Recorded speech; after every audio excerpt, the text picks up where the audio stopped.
Welcome to Season 2, Episode 5 at the Alpine Rose.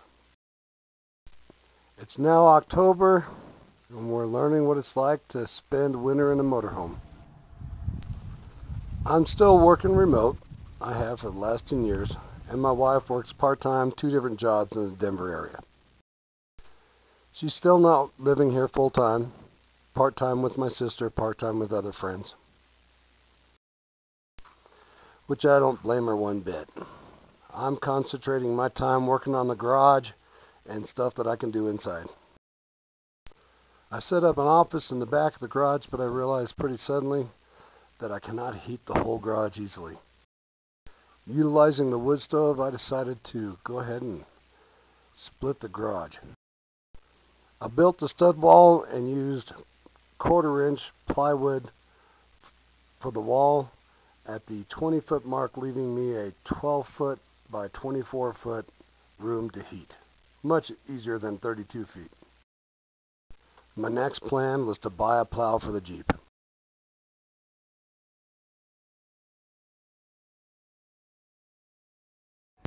Well, it looks like we lost a tree to the wind. In fact, there's another one laying over there.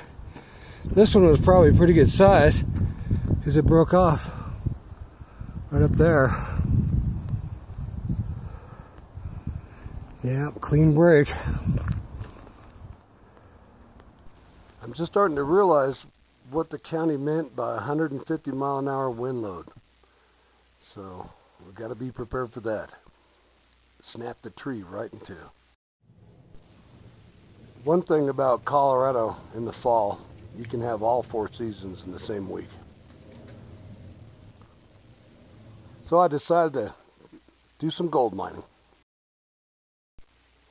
So I decided to try my luck on South Boulder Creek, but still in Gilpin County because Boulder does not allow prospecting.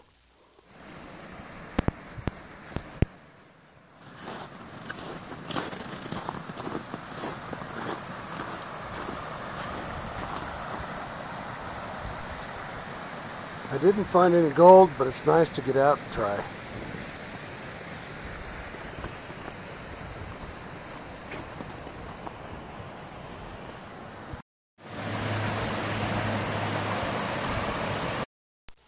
A week later, we're back in the snow. And there's my outdoor kitchen.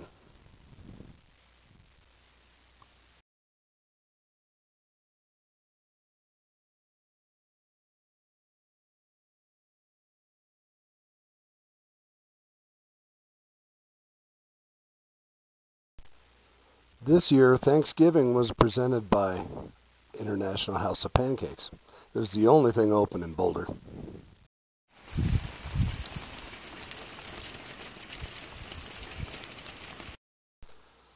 We don't get a lot of visitors up at the Rose unless they call first or we call them. But randomly we get some interesting ones.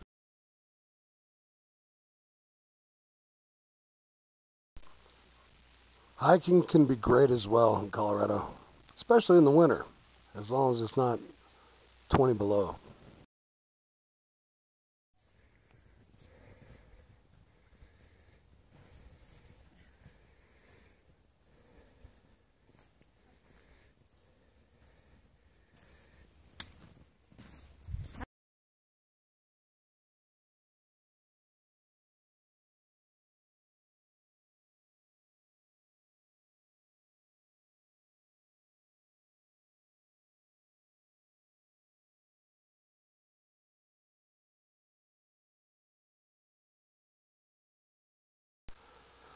Well, it's now January, and here comes the wind.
We tried to only use our propane for cooking, both with the stove and the oven and hot water heat. That way we wouldn't have to try to get the motorhome out. Our electric bill for January, $600.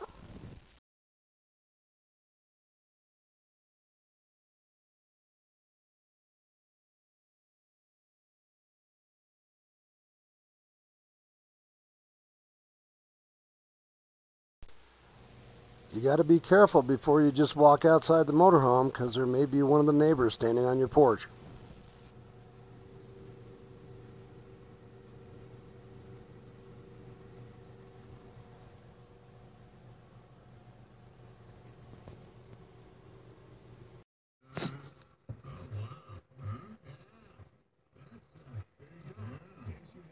This is the view out my window.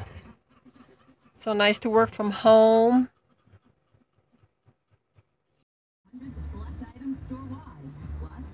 So having all this downtime gave us time to look at log homes. I knew I wanted a kit because I knew I wanted to do most of the work myself, at least whatever I could do. I swear I looked at every kit log home internet site there was, and finally went with a company called Lazarus Log Homes out of Whitefish, Montana. Even with the price of trucking all the logs down to Colorado, it was still a better price. We received the architectural drawings in October and got the engineers sign off and corrections, and then applied for the permit early November. So we have 2 years to get the certificate of occupancy, or it's going to cost us another $2,000 for another permit.